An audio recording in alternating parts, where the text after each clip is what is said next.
السلام علیکم ورحمۃ اللہ وبرکاتہ۔ الحمد للہ وسلام علی عباده الذین اصطفى، اللهم صل وسلم علی نبینا محمد صلی اللہ علیہ وسلم، اما بعد، اعوذ باللہ السمیع العلیم من الشیطان الرجیم من ہمزہ ونفسہ ونفخہ،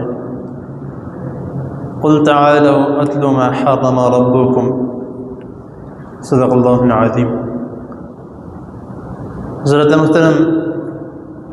نصیحت اور وصیحت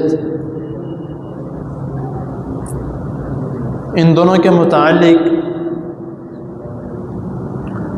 چند باتیں قرآن و حدیث کے ریفرنس کے ساتھ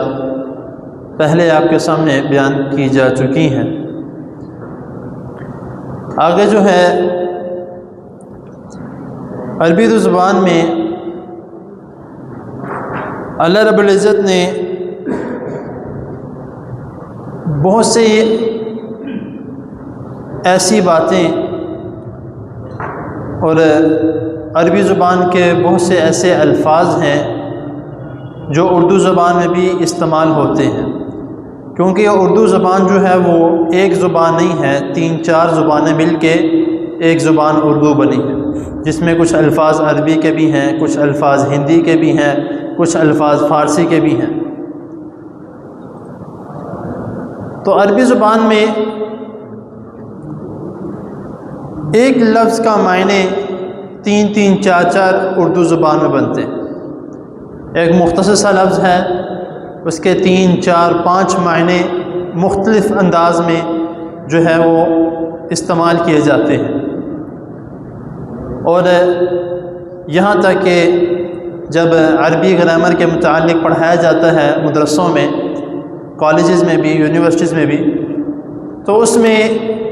زبر زیر پیش کے متعلق بھی بتایا جاتا ہے کہ اگر اس لفظ کے اوپر زبر آ گئی تو اس کا معنی بدل جائے گا، اس کے اوپر زبر ہے، زیر آ گئی تو اس کا معنی اس طرح سے ہو جائے گا، اگر زبر ہے، زیر ہے یا پیش ہے تو اس کا معنی اس طرح سے ہو جائے گا۔ تو ایک ہی لفظ ہے لیکن صرف اور صرف حرکات کی وجہ سے اس کا معنی بدل جاتا ہے۔ اور اسی طرح جس طرح ہم ایک دوسرے کے کلام کے لیے ہم چند الفاظ استعمال کرتے ہیں کہ بھائی بات سنو، محترم بات سنیں،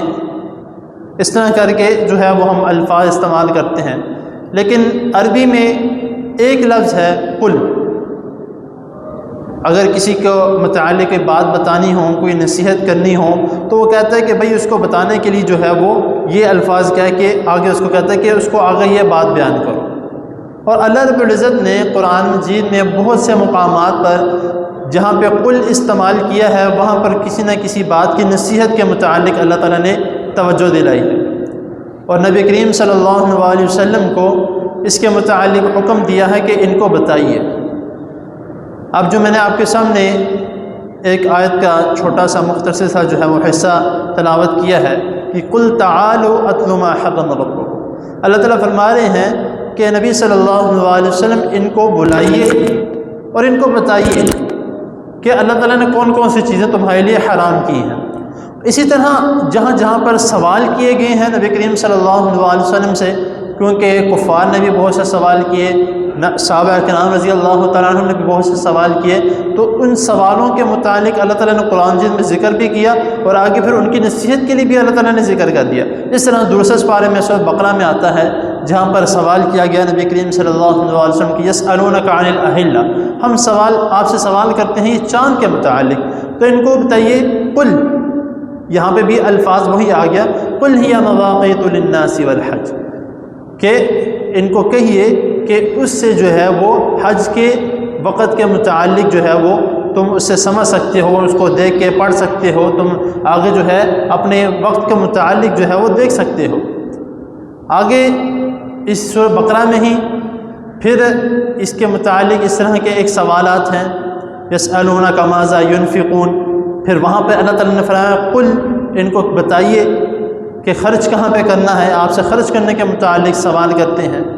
تو جہاں جہاں پہ اللہ رب العزت نے قل کا ذکر کیا ہے، وہاں پہ جو ہے وہ اللہ تعالیٰ نے ہمیں نصیحت کی ہے، تو ہمیں چاہیے کہ اگر ہم کسی بات کے متعلق پھنس جاتے ہیں، کسی بات سے متعلق ہم کسی ایسے مسئلے میں پڑ جاتے ہیں کہ ہمیں نکلنے کا کوئی حل نہیں مل رہا، اللہ تعالیٰ نے سارے سوالوں کے جواب جو ہیں وہ اس قل میں رکھے ہیں۔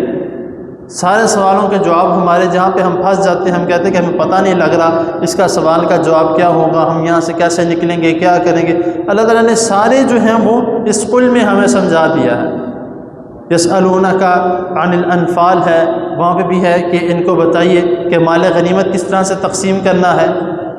تو اللہ تعالیٰ نے ہر چیز کے متعلق ہمیں بتایا ہے نبی کریم صلی اللہ علیہ وسلم کے ذریعے سے کہ اے اللہ کے رسول صلی اللہ علیہ وسلم ان کو بتائیے، نبی کریم صلی اللہ علیہ وسلم ان کو بتائیے، ان کو اپنے پاس بلائیں، ان کو اس طریقے سے بتائیں، اس طریقے سے بتائیں۔ تو ہمیں چاہیے تمام نصیحتیں جو ہیں وہ ہم حاصل کریں، اور پھر اللہ تعالیٰ نے جو ہے وہ اس میں کون کون سی نصیحتیں کی ہیں وہ انشاءاللہ تعالیٰ کیونکہ آیات کافی ہیں، تو انشاءاللہ ایک ایک کر کے جو ہے وہ آپ کے سامنے بیان کی جائیں گی۔ تو اللہ تعالیٰ کی حضور دعا ہے اللہ تعالیٰ ہمیں جو سنا اس کو سمجھنے کی اور اس پر عمل کرنے کی توفیق عطا فرمائے۔ جزاکم اللہ۔